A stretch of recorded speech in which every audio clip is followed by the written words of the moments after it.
사포로. 병원에서는 이름이 공평하게 굴린다. 누구든 자기 차례가 오면 고개를 들어야 한다. 번호도 순서도 사정도 없다. 사토 에임. 그 이름으로 영심은 가장 오래 살았다. 살았다는 말이 맞는진 모르겠지만 어쨌든 그의 이름으로 가장 오래 불렸다. 처음엔 부를 때마다 조금씩 늦게 고개를 들었다. 이름이 몸에 맞지 않는 옷처럼 항상 한 박자 늦게 따라왔기 때문이다. 하지만 지금은 부르기만 하면 곧바로 고개를 든다. 그 이름 말고는 대답할 이름이 남아있지 않기 때문이다. 영심이라는 이름은 집에서 오래 불리지 않았다. 야. 그게 더 자주 들렸다. 부산의 새벽은 말수가 적었다. 집도 사람도 다들 바빴다. 누군가의 이름을 불러줄 만큼 여유 있는 사람은 없었다. 영심은 자기 이름을 불러달라고 말해본 적이 없다. 불러달라고 말하면 괜히 미안해질 것 같았기 때문이다. 그래서 그 이름은 집안에서 조용히 사라졌다. 1985년 부산. 자갈치 시장 근처 좁은 골목 안슬레이트 지붕집. 영심은 사남매 중 둘째였다. 아버지는 고기잡이 배를 탔다. 한 달에 한 번 돌아왔고 돌아올 때마다 술 냄새가 먼저 들어왔다. 어머니는 시장에서 생선을 팔았다. 새벽 4시에 나가서 저녁 6시에 돌아왔다. 영심은 학교가 끝나면 어머니 대신 집안을 챙겼다. 밥을 하고 동생들을 씻기고 숙제를 봐줬다. 그게 영심의 일과였다. 누군가 물어본 적이 없었다. 힘들지 않냐고, 하기 싫지 않냐고 물어보지 않았으니 말한 적도 없었다. 그냥 했다. 하는 게 당연했기 때문이다. 고등학교를 다닐 때 영심은 수학을 잘했다. 선생님이 말했다. 영심이는 대학 가야 해. 그 말을 들었을 때 영심은 웃었다. 대학. 그 단어는 영심의 집에는 없는 단어였다. 오빠 등록금 내기도 빠듯했다. 영심이 대학에 가려면 동생 둘이 학교를 포기해야 했다. 영심은 선생님께 아무 말도 하지 않았다. 그냥 고개만 끄덕이고 교실 나왔다. 그날 집에 오면서 영심은 한 번만 울었다. 딱 한 번. 그리고 다음 날부터 다시 웃었다. 19살. 고등학교를 졸업하던 해. 영심은 가발 공장에 들어갔다. 하루 10시간. 기계 소리가 귀를 멀게 했고 먼지가 폐에 쌓였다. 한 달에 20만 원. 5만 원은 방세. 5만 원은 식비. 10만 원은 집에. 손에 남는 건 없었다. 그렇게 3년이 지났다. 22살. 영심은 여전히 가발 공장에 있었다. 어느 날 같이 일하던 언니가 말했다. 일본 가봐. 거기 가면 달라. 한 달에 100만 원도 벌어. 영심은 그 말을 듣고 잠을 못 잤다. 100만 원.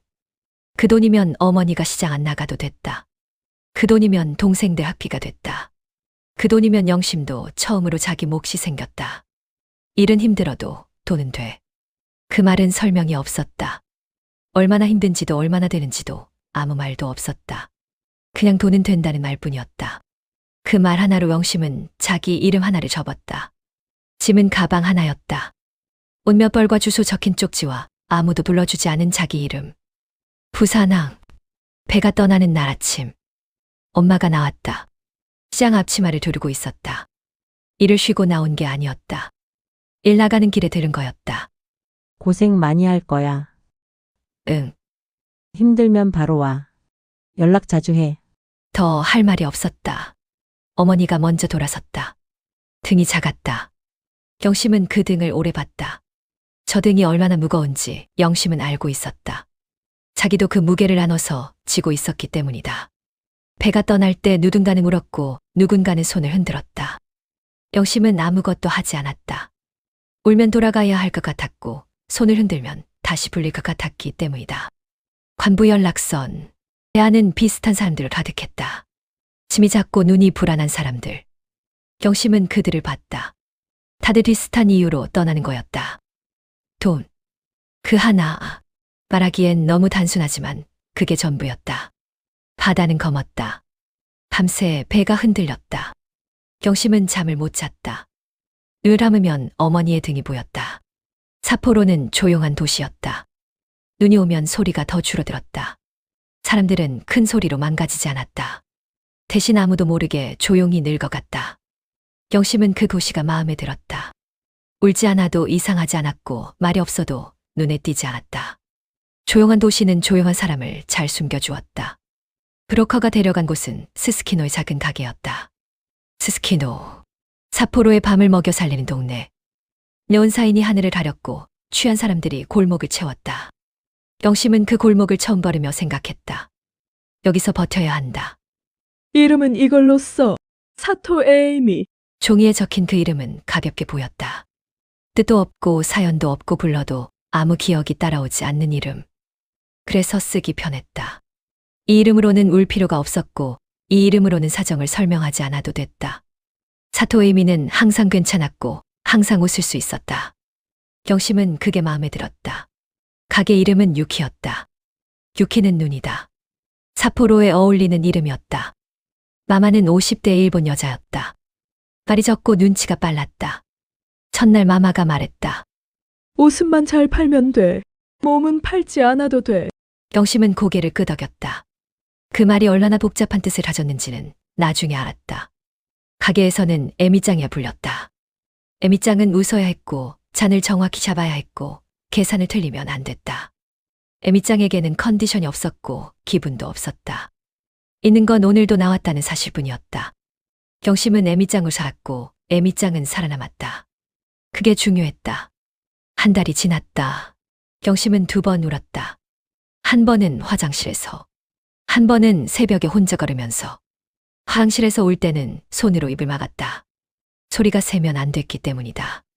다치 세계에서 우는 여자는 오래 못 버텼다. 새벽에 울 때는 하늘을 봤다. 삿포로의 하늘은 부산의 하늘과 달랐다. 더 넓고 더 차가웠다. 하지만 별은 같았다. 같은 하늘 아래 어머니도 보고 있을 것 같았다. 영심은 별을 보며 생각했다. 엄마도 저 별 보고 있어. 그 말은 입 밖으로 내지 않았다. 내면 더 보고 싶어질 것 같았기 때문이다. 첫 달 월급 50만 엔. 영심은 그 돈을 들고 브로커 사무실로 갔다. 30만 엔을 한국으로 보냈다. 방세 내고 생활비 내고 남은 돈이 3만 엔이었다. 영심은 그 3만 엔으로 어머니에게 편지를 썼다. 엄마, 나 괜찮아. 돈 보냈어. 건강해. 3줄이었다. 쓰고 싶은 말은 더 많았다. 춥다고, 외롭다고, 가끔 이름이 생각 안 난다고. 내 이름, 박영심. 가끔 그 이름이 낯설어진다고. 하지만 그 말은 쓰지 않았다. 어머니를 걱정시키고 싶지 않았기 때문이다. 삿포로의 겨울은 혹독했다. 눈이 허리까지 쌓였다. 가게까지 가는 길이 멀었다. 영심은 얇은 코트를 입고 걸었다. 두꺼운 코트를 살 돈이 아까웠기 때문이다. 그 돈은 한국에 보내야 했다. 가게에 들어서면 따뜻했다. 그 따뜻함이 잠깐은 위로가 됐다. 하지만 가게의 따뜻함은 진짜 따뜻함이 아니었다. 술 냄새와 담배 연기와 웃음소리가 섞인 따뜻함. 그 온기는 새벽이 되면 사라졌다. 언니들이 있었다. 선화, 복순, 이정. 다들 이름이 2개였다. 한국 이름과 일본 이름. 일본 이름으로 오래 산 사람일수록 한국 이름이 흐릿해졌다. 선화 언니는 이미 5년이 넘었다. 가끔 한국말을 할 때 일본어가 섞였다. 본인도 모르게. 영심은 그걸 보며 생각했다. 나는 저렇게 되지 말아야지. 하지만 그 생각도 시간이 지나면 바뀐다는 걸 그때는 몰랐다. 손님들은 다양했다. 회사원, 의사, 건설업자, 공무원. 다들 낮에 다른 얼굴로 살다가 밤에 여기 왔다. 술 마시고 노래를 하고 여자 옆에 앉아서 아무 말이나 했다. 영심은 그 말들을 다 들었다. 집에서 아내한테 못하는 말, 회사에서 부하한테 못하는 말, 친구한테도 못하는 말, 다 여기서 쏟아냈다. 영심은 고개를 끄덕이고 맞장구를 치고 때로는 웃어줬다. 그게 영심의 일이었다. 들어주는 것. 그 일이 가장 힘들었다. 자기 이야기는 아무도 안 물어봤기 때문이다. 어느 날 손님이 말했다. 에미짱은 무슨 꿈이 있어? 영심은 잠깐 생각했다. 꿈. 오래 생각해 본 적 없는 단어였다. 모르겠어요. 어릴 때는 있었는데. 손님은 웃었다. 그렇구나, 나도 그래. 그 말에 영심은 이 사람도 나랑 비슷하구나 싶었다. 꿈을 잃어버린 사람. 다만 이 사람은 여기 놀러 온 거고 영심은 여기서 일하는 거라는 것만 달랐다. 6개월이 지났다. 경심은 스스키노의 골목을 다 알았다. 어느 골목이 밝고 어느 골목이 위험하고 어느 가게가 오래됐고 어느 가게가 새로 생겼는지. 사포로의 밤이 영심의 낮이 됐다. 그게 자랑스럽지 않았다. 하지만 자랑스럽지 않다고 말할 여유도 없었다. 1년이 지났다. 한국에서 전화가 왔다. 어머니였다. 영심아, 오랜만에 자기 이름이 들렸다. 영심. 그 이름이 귀에 닿는 순간 목이 메었다. 네, 엄마. 잘 있니? 잘 있어. 오빠 결혼한다. 알아. 시계 못 오겠니? 경심은 대답하지 못했다. 가고 싶었다. 하지만 불법 체류자였다. 한국에 가면 다시 돌아오기 어려웠다. 못 가요. 그래, 엄마도 알아. 그냥 물어본 거야. 전화가 끊겼다. 경심은 수화기를 들고 오래 있었다. 오빠 결혼식. 가족이 다 모이는 날. 경심만 없는 날. 2년이 지났다. 경심은 이제 베테랑이었다. 새로 들어온 애들을 가르쳤다. 웃음은 눈으로 해야 해. 입만 웃으면 손님이 알아. 술은 따르기 전에 잔을 닦아. 청결이 기본이야. 그 말들을 가르치면서 영심은 생각했다. 나는 언제 이걸 다 알게 됐지? 모르는 사이에 다 배워버렸다. 미애는 늦게 왔다. 그래서 아직 잃을 게 남아있었다. 미애는 21살이었다. 광주 출신. 목소리에 힘이 있었다. 오래 버틴 사람들은 그 힘을 바로 알아본다. 기대가 있다는 힘. 미애는 웃을 줄 알았고 미래 이야기를 했다. 언젠가는 이런 데 말고 다른 데서 살고 싶어요. 경심은 그 말을 들으며 예전의 자기가 보였다. 오래전에 접어두었던 자기. 경심은 미애를 챙겼다. 어느 가게를 조심해야 하는지, 어느 손님을 경계해야 하는지, 어떻게 웃어야 진짜처럼 보이는지. 미애는 잘 배웠다. 하지만 한 가지를 배우지 못했다. 감정을 꺼두는 방법. 그 남자는 특별하지 않았다. 매주 같은 요일, 같은 자리에 앉았다. 오늘도 춥네. 그 말에는 아무 뜻도 없었다. 경심은 그를 손님으로 받고 미애는 그를 사람으로 봤다. 그 차이는 아주 작았다. 하지만 작은 차이는 시간이 지나면 결정적인 게 된다. 어느 날 미애가 말했다. 언니, 나 저 손님 좋아해요. 경심은 손을 멈췄다. 얼마나? 많이요. 경심은 한참 말이 없었다. 손님은 손님이야. 알아요. 미애는 숨기지 않았다. 숨기면 사라질 것 같아서였다. 경심은 미애를 말리지 않았다. 말리면 자기가 너무 오래 산 사람처럼 보일 것 같았기 때문이다. 그 남자는 나쁜 사람이 아니었다. 다만 손님이었다. 밤에는 여기 오고 낮에는 다른 데 사는 사람. 미애는 그 경계를 몰랐다. 경심은 알고 있었다. 그래서 아무 말도 안 했다. 알면서 모른 척하는 것. 그것도 다찌 세계에서 배운 것 중 하나였다. 석 달이 지났다. 미애의 눈빛이 달라졌다. 처음엔 설렘. 그 다음엔 기다림. 마지막엔 의심. 영심은 그 과정을 옆에서 다 봤다. 말리지 않았다. 말해봤자 듣지 않는다는 걸 알았기 때문이다. 어느 날 그 남자가 오지 않았다. 일주일이 지났다. 미애는 아무 말 하지 않았다. 하지만 눈이 달랐다. 기다리는 눈. 그 눈이 가장 아팠다. 한 주가 지났다. 미애는 밥을 잘 먹지 않았다. 경심이 말했다. 밥 먹어. 배 안 고파요? 먹어야 해. 왜요? 경심은 대답하지 않았다. 살아야 하니까. 그 말을 입 밖에 내지 않았다. 너무 무거운 말이었기 때문이다. 한 달이 지났다. 그 남자는 다시 왔다. 미애의 얼굴이 달라지는 걸 영심은 봤다. 밝아지려고 하는 얼굴. 하지만 그 남자 옆에는 다른 여자가 있었다. 젊고 예쁜 여자. 웃으며 들어온 두 사람.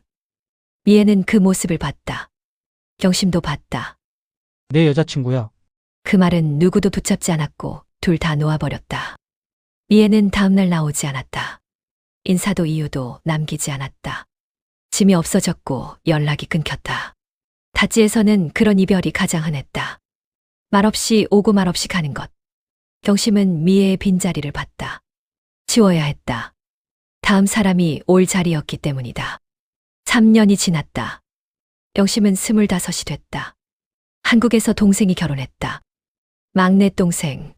영신보다 3살 어린 동생이 영신보다 먼저 결혼했다. 어머니가 전화로 말했다. 동생이 내 생각 많이 했어. 미안하다고 전해달래. 왜 미안해? 언니보다 먼저 결혼해서. 영심은 웃었다. 나도 축하한다고 해줘. 넌 언제 올 생각이야? 영심은 대답하지 않았다. 갈 수 없었기 때문이 아니었다. 돌아갈 이유가 정리되지 않았기 때문이었다. 빚도 남아 있었고 보내야 할 돈도 남아 있었고 무엇보다 여기서 사는 법밖에 모르게 됐기 때문이었다. 4년이 지났다. 가게가 바뀌었다. 마마가 가게를 닫았다. 건강이 나빠졌기 때문이었다. 영심은 다른 가게를 찾아야 했다. 브로커가 말했다. 스스키노에 괜찮은 데 있어. 수수료 얼마예요? 30만 엔. 영심은 그 돈을 냈다. 가진 돈의 반이었다. 새 가게도 이름이 있었다. 코유키. 영심은 그 이름이 마음에 들었다. 크지도 않고 소란스럽지도 않은. 새 가게에서도 영심의 이름은 에미짱이었다. 사토에이미. 그 이름은 가게가 바뀌어도 따라왔다. 영심은 가끔 생각했다. 에미짱이 더 나은가? 박영심이 더 나은가? 에미짱은 울지 않아도 됐다. 박영심은 울어야 했다. 에미짱은 설명하지 않아도 됐다. 박영심은 설명해야 했다. 그래서 에미짱으로 살았다. 박영심은 가끔만 꺼냈다. 새벽에 혼자 있을 때, 한국 전화를 받을 때, 잠들기 전에 별을 볼 때. 5년이 지났다. 영심은 34이 됐다. 동생들이 물었다. 일본 남자는요? 없어요. 왜 안 만들어요? 영심은 웃었다. 시간이 없어서요. 그 말은 거짓말이었다. 시간이 없는 게 아니었다. 만나면 떠날 것 같았기 때문이었다. 이미 너무 많이 떠나는 걸 봤기 때문이었다.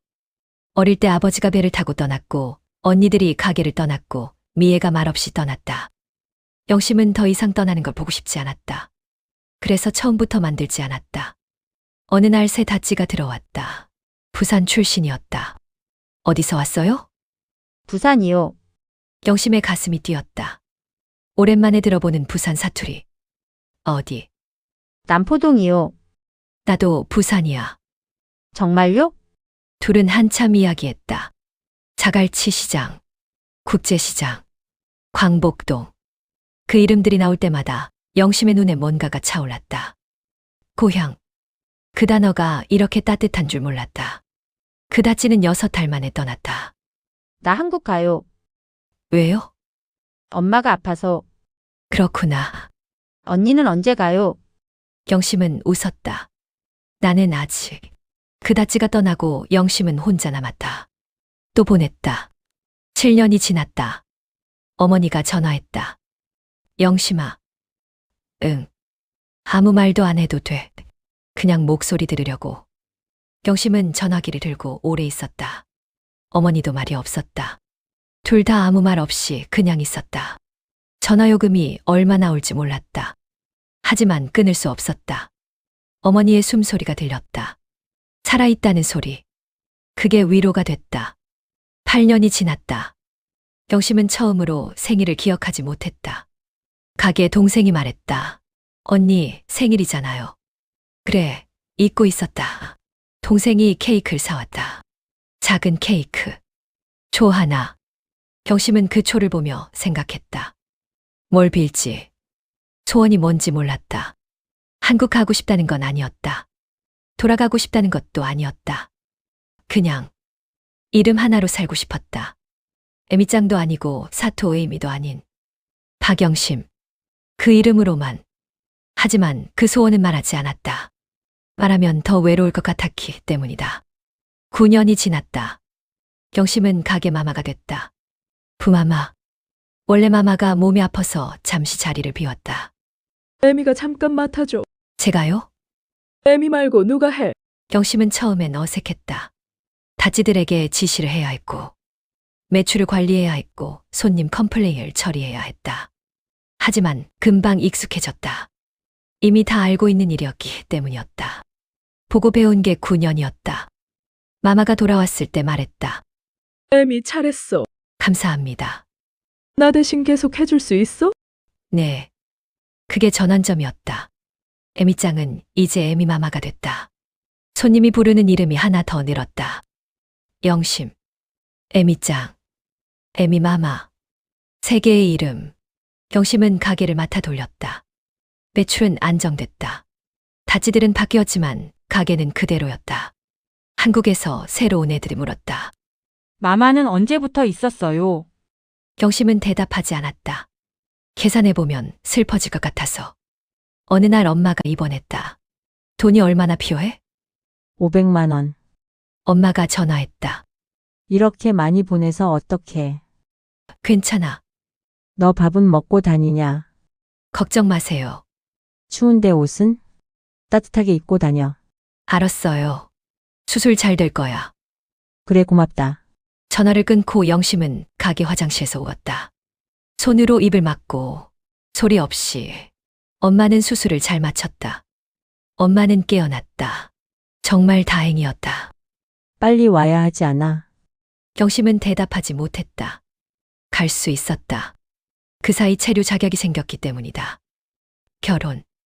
얼마 전에 일본 남자와 혼인신고를 했다. 사랑이 아니었다. 합법이 되기 위해서였다. 그래도 못 간다. 돌아오지 못할 것 같아서였다. 그 남자. 혼인신고를 한 남자. 나쁜 사람은 아니었다. 가게 단골이었다. 50대. 이혼한 남자. 우리는 서로 계약이었다. 한 달에 얼마씩 주고 서류상으로만 부부였다. 이 남자는 손님으로 가게에 올 형편은 아니다. 항상 조마조마하지만 이렇게 사는 방법이 이 바닷가에서는 분명히 존재하고 있다. 그러다 나처럼 같이 사는 경우도 많았다. 같은 집에 살지만 부부가 아닌 동거인으로 산다. 부부 생활도 한다. 영심은 가게에 나갔다. 각자 생활한다. 나는 불법 체류자가 안 되기 위해. 하지만 그게 편했다. 이 남자는 돈을 받기 위해. 영심은 이제 완전히 가게 마마였다. 원래 마마가 나에게 가게를 맡겼다. 에미가 맡아줘. 내가 건강이 안 좋아 힘들어. 제가요? 에미가 제일 오래 있었잖아. 할 수 있어. 영심은 가게를 도맡았다. 이제 영심은 마마였다. 다찌들을 관리했다. 새로 들어온 애들을 봤다. 다들 비슷했다. 짐이 작고 눈이 불안한 사람들. 빚이 있거나 가족이 아프거나 그냥 돈이 필요하거나. 영심은 그 눈들을 보며 생각했다. 나도 저런 눈이었겠지. 새로 들어온 애들에게 가르쳤다. 세월이 또 지났다. 어머니가 돌아가셨다. 새벽에 전화가 왔다. 언니 와야 해. 갈게. 한국에 왔다. 20년 만이었다. 부산. 공항을 나오는데 바람이 달랐다. 짜고 따뜻한 바람. 바다 냄새. 영심은 그 바람을 맞으며 멈췄다. 눈물이 났다. 공항에서 오는 건 처음이었다. 어머니 장례실. 상복을 입고 앉아 있는데 친척들이 왔다. 얘가 일본 간 영심이야? 고생 많았겠다. 영심은 고개를 끄덕였다. 고생. 그 단어가 맞는지 모르겠지만 고개를 끄덕이는 게 쉬웠다. 어머니 방에 들어갔다. 오래된 장로, 낡은 이불, 작은 화장대, 거울 앞에 영심이 보낸 편지들이 있었다. 30통이 넘었다. 영심은 그 편지들을 봤다. 첫 번째 편지. 딱 3줄이었다. 엄마, 나 괜찮아. 돈 보냈어. 그때 하고 싶었던 말이 다시 올라왔다. 춥다고, 외롭다고, 이름이 낯설어진다고. 엄마한테 하지 못한 말들이. 영심은 그 편지를 가슴에 안았다. 그리고 울었다. 소리를 내서 울었다. 사흘 뒤 일본으로 돌아왔다. 삿포로, 스키노의 좁은 골목. 코유키 간판. 영심은 가게 앞에 서서 오래 그 간판을 봤다. 20년을 여기서 살았다. 가게 문을 열었다. 마마 벌써 왔어요. 더 있다 와도 됐는데. 아니야. 여기 있어야 해. 영심은 앞치마를 입었다. 일이 시작됐다. 25년이 지났다. 영심은 가게를 팔았다. 몸이 한계였다. 허리가 아팠고 다리가 부었고 눈이 침침해졌다. 가게를 새로 들어온 언니에게 넘겼다. 젊고 씩씩한 여자. 영심은 그 여자에게 말했다. 이 가게 잘 해봐. 오래 버티는 데 최고야. 네, 마마. 마마 아니야. 이젠 그냥 애미 언니야. 그 여자가 웃었다. 경심도 웃었다. 가게를 나오는 날, 경심은 간판을 봤다. 코유키. 25년 동안 함께한 간판. 닦을 필요가 없었지만 영심은 손으로 닦았다. 마지막으로. 지금 영심은 병원 대합실에 앉아 있다. 몸이 여기저기 아프다. 오래 일한 값이다. 사토 에이미상. 이름이 불렸다. 경심은 고개를 들었다. 그 이름이 맞아서가 아니었다. 그 이름 말고는 남아있지 않아서였다. 3번 이름이 바뀌었다. 박영심, 에미짱, 에미마마, 그리고 지금은 그냥 에미.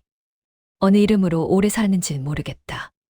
어느 이름이 진짜인지는 더 모르겠다. 다만 알고 있는 건 3개의 이름 모두 같은 사람이 가지고 살았다는 것.